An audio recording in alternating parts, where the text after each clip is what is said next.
Elections ही rigged हैं, अगर EVM जिन पर हम ट्रस्ट कर रहे हैं कि हम कोई बटन दबा रहे हैं और किसी और को वोट जा रहा है, बड़ी जल्दी जनवरी फरवरी के आसपास कोर्ट इस मैटर को पार्टेक करेगी, क्योंकि ये सवाल बहुत सारी बंच पिटिशंस में साथ में आता होगा। अगले साल के चुनाव से पहले अगर ये हो जाएगा तो कहीं ना कहीं हमारे लिए चीज़ें बेहतर है। हेलो दोस्तों, एक बार फिर से आप सभी का मैं बहुत बहुत स्वागत करता हूं। मैं इस समय पाक धरती पर हूं। मैं ऐसा क्यों कह रहा हूं?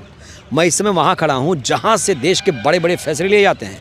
देश की सबसे बड़ी अदालत सुप्रीम कोर्ट में मैं मौजूद हूं इस समय, और हमारे साथ हैं सुप्रीम कोर्ट की सीनियर एडवोकेट प्रज्ञा पारिजात जी, जो अपने ख्यालों के लिए, विचारों के लिए जानी जाती हैं। प्रज्ञा जी, आजकल ईवीएम का मामला बहुत ज़्यादा गर्म है। सबसे पहले तो आपका बहुत बहुत इस्तकबाल, स्वागत करता हूं देसी टीवी पर। ईवीएम के मामले को लेकर आपकी क्या राय है? लोग कह रहे हैं ईवीएम हटाओ, लोकतंत्र बचाओ। पहले मुझे लगता है नारा ये था कि बैलेट पेपर हटाओ और लोकतंत्र बचाओ। टेक्नोलॉजी का आगमन हुआ और चूँकि छेड़छाड़ होती थी बैलेट पेपर्स के साथ, बूथ रिगिंग होती थी, इसलिए समय समय के साथ जैसे कि संविधान में संशोधन आते हैं, इसी तरीके से सोचा गया कि इंसान गलती कर सकता है बट कंप्यूटर गलती नहीं करता है। तो मशीन्स का निर्माण हुआ जिन्हें कि हम ईवीएम मशीन्स कहते हैं। तो कहीं ना कहीं एक प्रोग्रेसिव डेवलपमेंट हुआ कि हम बैलेट पेपर से ईवीएम पे आए। जब चुनाव आप जीत जाते हैं तो आप ईवीएम या बैलेट पेपर को सपोर्ट करते हैं, जब आप हार जाते हैं तो आप ईवीएम या बैलेट पेपर पे प्रश्न चिन्ह उठाते हैं। मुझे लगता है ये एक अच्छी टेंडेंसी नहीं है। अगर आप देखें जितने भी एग्जिट पोल्स हुए थे वो कुछ और बता रहे थे, लेकिन at the end of the day चुनाव का वर्डिक्ट जो आया, जनता जनार्दन है, हमें उसे स्वीकार करना चाहिए। हालांकि बात इसमें यह है कि यदि कोई भी आपके ऊपर सवाल उठाया जा रहा है और ये कहा जा रहा है, ये बहुत ही बड़ा आक्षेप है जो लगाया जा रहा है कि ईवीएम के साथ छेड़छाड़ हुई है। यदि ईवीएम के साथ छेड़छाड़ हुई है तो मुझे लगता है इसके लिए इलेक्शन कमीशन को कहीं ना कहीं कटघरे में रखा गया है। और इलेक्शन कमीशन एक कॉन्स्टिट्यूशनल बॉडी है, एक कॉन्स्टिट्यूशनली मैंडेटेड बॉडी है जो एक प्रॉपर तरीके से जमहूरियत के पर्व को सेलिब्रेट करती है और यहाँ पे इलेक्शन पूरे भारत में कंडक्ट कराती है।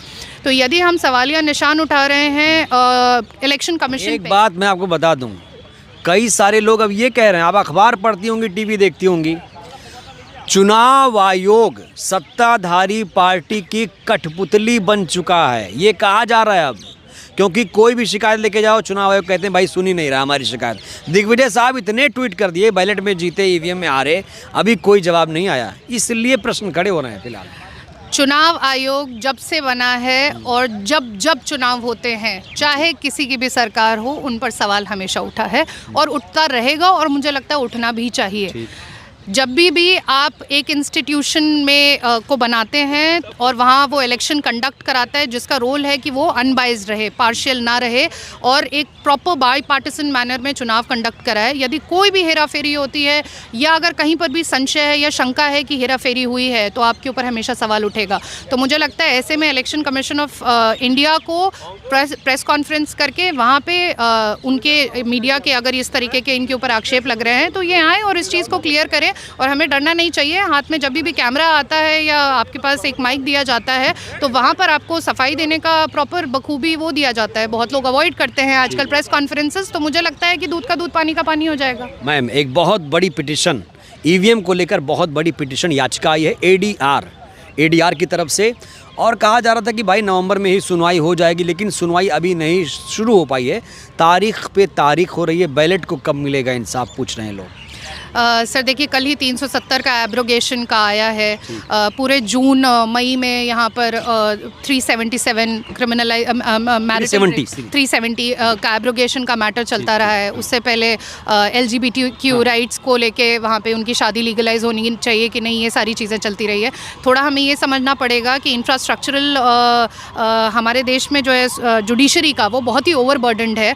और कहना बहुत आसान है बाहर से कि आपने मैटर्स को क्यों नहीं टेकअप किया। बंच पिटिशंस गई हैं, बहुत सारे सवाल हमेशा से उठे हैं ईवीएम्स पे। इन सारी पिटिशंस को कलेक्ट करके फाइनली सुप्रीम कोर्ट अपने रोस्टर के हिसाब से, चूँकि अब विंटर वेकेशंस आने वाले हैं, मुझे लगता है जल्दी इस मामले की भी सुनवाई होगी और एक निष्पक्ष वर्डिक्ट आएगा जिसे हमें अपने सर माथे लगाना चाहिए। एक बात ये भी कि भाई ईवीएम में लगी है चिप, और कहते हैं कि चंद्रयान को अगर बैठे बैठे कंट्रोल कर सकते हैं, शंका लोगों की है, तो फिर ईवीएम को 200 मीटर 100 मीटर की दूरी से कंट्रोल करना तो आसान है। आरोप है, आरोप। सर इसमें तो मुझे वो डीमोनेटाइजेशन का वीडियो आ गया जहां बोला क्या गया था था कि उसमें? 2000 रुपए की नोट में चिप लगी नहीं, हुई इसमें है तो वास्तव में और चिप वो कहा आगे जा रहा है। काला धन ये औरंगजेब साहब भी कह रहे थे चिप लगी है ईवीएम में। मैं इस पर कोई टिप्पणी नहीं देना चाहूँगी। पता नहीं है कि चिप सच में लगी है कि नहीं लगी हुई है, लेकिन ये बहुत बड़े आपके ऊपर आक्षेप लगाए मैं जा रहे आपको हैं। बता और दूं अगर बिना चिप के तो नहीं evidences चलेगी ना मशीन। हैं- सर मेरा मोबाइल में भी चिप होता है कि नहीं? बिल्कुल होता है। मेरा कहना ये है कि अगर आप इस तरीके के आक्षेप लगा रहे हैं तो ये बहुत ही सीरियस है, इनकी सिवियरिटी समझनी चाहिए। अगर इलेक्शंस ही रिग्ड हैं, अगर ईवीएम जिन पर हम ट्रस्ट कर रहे हैं कि हम कोई बटन दबा रहे हैं और किसी और को वोट जा रहा है, अगर इस तरीके के आपके ऊपर क्वेश्चन मार्क लगाए जा रहे हैं, सवालिया निशान उठ रहे हैं, तो इस बात की गहनता से जांच होनी चाहिए। प्रॉपर एसआईटीज इसमें कमिट हो, जो इलेक्शन कमीशन को या सरकार को या ऑपोजिशन को दरकिनार करते हुए एक प्रॉपर इन्वेस्टिगेटिव एजेंसी है जो इस चीज़ की गहनता से पुष्टिकरण करे और जो भी एविडेंसेस आते हैं उसके बेसिस पे कोर्ट इस मैटर को पार्टी चुनाव आयुक्त की नियुक्ति को लेकर भी बहुत सारे मैटर हैं। एक बिल आया है, आपको पता है, पहले नियुक्ति होती थी सीजेआई, विपक्ष के नेता, प्रधानमंत्री, लेकिन अब सीजेआई को ही हटाकर एक मंत्री को रख दिया गया। अब जब एक मंत्री इलेक्शन कमिश्नर को चुनेगा तो क्या वो चुनाव आयुक्त निष्पक्ष हो पाएगा, ये बड़ा सवाल है। देखिए इस बात के लिए हमें संविधान ने एक लैंडमार्क केस था केशव नंदा भारतीय, जो कि 13 जज कॉन्स्टिट्यूशनल बेंच था, जिसने हमें बहुत ही बड़ा पावर दिया हुआ है जुडिशियल रिव्यू का। यदि कोई भी ऐसा टॉपिक है, यदि कोई भी ऐसा इशू है या कोई भी ऐसा मामला है जो पार्लियामेंट बनाती है, कोई ऐसा बिल है जो कि जुडिशियल रिव्यू जिसका किया जा सकता है, जिसका कोई भी ऐसा प्रोविज़न है जो कॉन्स्टिट्यूशन से अल्ट्रा वायरिस है, यानी कि वो कॉन्स्टिट्यूशन की बोली बताई हुई बातों के अगेंस्ट जाता है, ऐसे में जुडिशियल रिव्यू उस बात का किया जा सकता है। ये हमारे पास सुप्रीम कोर्ट के पास अधिकार है और इस इनहेरेंट अधिकार को कोई नहीं छीन सकता। तो सीजेआई नियुक्ति में होंगे कि नहीं होंगे, ये भी एक सवाल है जो जुडिशियल रिव्यू के अंदर सुप्रीम कोर्ट टेकअप कर सकता है और इसका जो भी वर्डिक्ट आएगा वो सबके समक्ष आ ही जाएगा। दूध का दूध, पानी का पानी हो जाएगा। संविधान लोकतंत्र खतरे में है, प्रश्न चिन्ह खड़ा किया जा रहा है। मैं इस बात से तारुफ नहीं लगती हूँ। मुझे नहीं लगता है संविधान खतरे में है। सिस्टम खतरे में हो सकता है, सरकारें खतरे में हो सकती हैं। देश अखंड था, अखंड है और रहेगा। महुआ मोइत्रा का केस आया, कहा गया भाई एक महिला, आप महिला सशक्तिकरण की बात करते हैं, दूसरी तरफ एक महिला प्रश्न पूछ दे तो आपको दिक्कत होती है, कारण बताकर आप उसे निष्कासित कर देते हैं। इस पे यदि आप मेरी पर्सनल टिप्पणी जानना चाहें, मेरा मानना ये था कि चूँकि हम लॉ ऑफिसर्स हैं, हम हमारे कानूनी हाथ के अराउंड ही हम रिवॉल्व करते हैं और इनके पूरे मुद्दे पे मेरा पर्सनल कमेंट ये रहेगा कि इनको जो हमने मार्टियर घोषित किया वो नहीं करना चाहिए था। दूसरी बात, इनके मुद्दे को एथिक्स कमेटी भेजा गया। Ethics committee of the parliament के पास ये राइट नहीं है कि वो किसी के भी अगेंस्ट पीनल कार्यवाही कर सके। तो आपको यदि कोई मैटर आया, आप उसकी गहनता से जांच परख करें, but at the same time अगर आपने उनको पेनल्टी दी है कि इनको निष्कासित किया जाए, मुझे नहीं लगता ये एथिक्स कमेटी इसलिए कहा जा रहा खतरे में है। नए संसद में एक सत्ताधारी सांसद ने एक मुस्लिम सांसद को आपत्तिजनक शब्दों का इस्तेमाल किया, आपने सुना होगा। उस सांसद के खिलाफ कोई कार्रवाई नहीं हुई, एथिक्स कमेटी गई कहीं और, कुछ नहीं किया उसमें, और ब्रिजभूषण के खिलाफ धरना हुआ, प्रदर्शन हुआ, कोई कार्रवाई नहीं। इसलिए लोग कह रहे हैं भाई क्या हो रहा है, सिर्फ विपक्ष को ही टारगेट करेंगे। ईडी सीबीआई सिर्फ विपक्ष के यहाँ पहुँचती है। देखिए मेरा इसमें कहना ये है कि सुप्रीम कोर्ट या जुडिशरी इसीलिए बैठी हुई है और रादर देन हम पब्लिक में जाएं, हो हल्ला मचाएं, सबसे पहली चीज़ ये होनी चाहिए कि यदि लिमिटेशन के पीरियड के दौरान आपको कानूनी राइट दिया गया है, आप कोर्ट को इमीडिएटली मूव करिए, आप रिट में आइए। जैसे कि अगर आपको पता, महुआ जी आ चुकी हैं सुप्रीम कोर्ट, क्या लगता है इंसाफ मिलेगा? बिल्कुल, मुझे पूरी उम्मीद है कि यहाँ पर जो बेंच बैठी हुई है headed by the chief justice of India, हमारे honourable chief justice of India बहुत ही बाईपार्टिसन है और वो कानून के दायरे में रहकर वर्डिक्ट्स देते हैं। हमें इस संस्था पे विश्वास है, हमें इस इंस्टीट्यूशन पे बिलीव है। रिट जुरिस्डिक्शन मूव करे, जहाँ पे जिसका भी कोई भी फंडामेंटल राइट वायलेट किया है उसके लिए सुप्रीम कोर्ट बैठी हुई है। जैसे कि आपको ज्ञात हो कि ब्रिजभूषण शरण सिंह के केस में भी पार्टीज सारी आई थी कोर्ट में और कोर्ट ने इस बात का कॉग्निजेंस लिया कि आप FIR दर्ज कराइए। वो बात अलग है कि एक सीढ़ी बनी हुई है कि आप पहले हाई कोर्ट जाइए या आप ट्रायल कोर्ट जाइए, लेकिन आपको ये समझना पड़ेगा कि सुप्रीम कोर्ट यहाँ पे बैठा हुआ है, संविधान को बचाने के लिए इंस्टीट्यूशन है। आप बाहर जाएं, बात करें, आप वो बिल्कुल करिए, लेकिन आप सबसे पहले अपनी कानूनी प्रक्रिया शुरू करिए। मेरा जनता पूछ रही है कि ईवीएम कब हटेगा, बैलेट कब आएगा?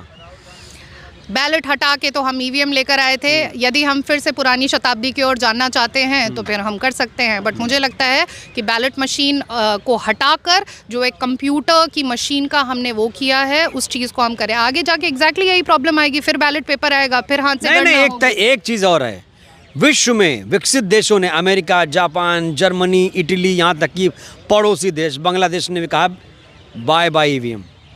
अगर कोई बेहतर टेक्नोलॉजी है जो आ सकती है, जहाँ से लोगों का विश्वास और बढ़ेगा, जनगणना के टाइम कोई ऐसा टेक्नोलॉजी हो या कोई ऐसी ट्रांसपेरेंसी की मशीन हो जहाँ पे जो भी काउंटिंग होती है वो पब्लिकली पोर्टल पे अवेलेबल रहे। यदि इस तरह की कोई भी टेक्नोलॉजी आती है तो मुझे लगता है इसको स्वीकार करना चाहिए, समय के साथ बदलना ही सबसे अच्छा। मैम एक आखिरी सवाल, वीवीपैट के पर्चियों की 100% काउंटिंग हो जानी चाहिए, एडीआर की याचिका ये मांग कर रही है। और वीवीपैट 2013 में ही सुप्रीम कोर्ट के आदेश पर लगाया गया। वीवीपैट से अब लग रहा है कि लोगों का वोट वहीं जा रहा है जहाँ पर जाना चाहिए। लोग कह रहे हैं वीवीपैट इसीलिए तो लगाया था कि ईवीएम पर शक था।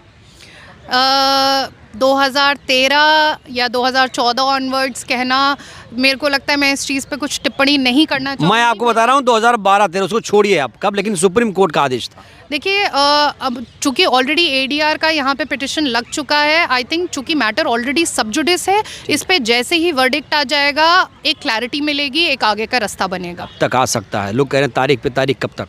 सर दिसंबर क्या की कहता? छुट्टियां हैं, हाँ। दिसंबर की छुट्टियां हैं, मुझे लगता है बड़ी जल्दी जनवरी फरवरी के आसपास कोर्ट इस मैटर को पार्टेक करेगी, क्योंकि ये सवाल बहुत सारी बंच पिटिशंस में साथ में आ चुकी है। तो कुछ थोड़ा धैर्य हमारे पास रहेगा तो बेहतर है। बाकी अगले साल तो चुनाव है ही, बेहतर होगा अगले साल के चुनाव से पहले अगर ये हो जाएगा तो कहीं ना कहीं हमारे लिए चीज़ें बेहतर रहेंगी।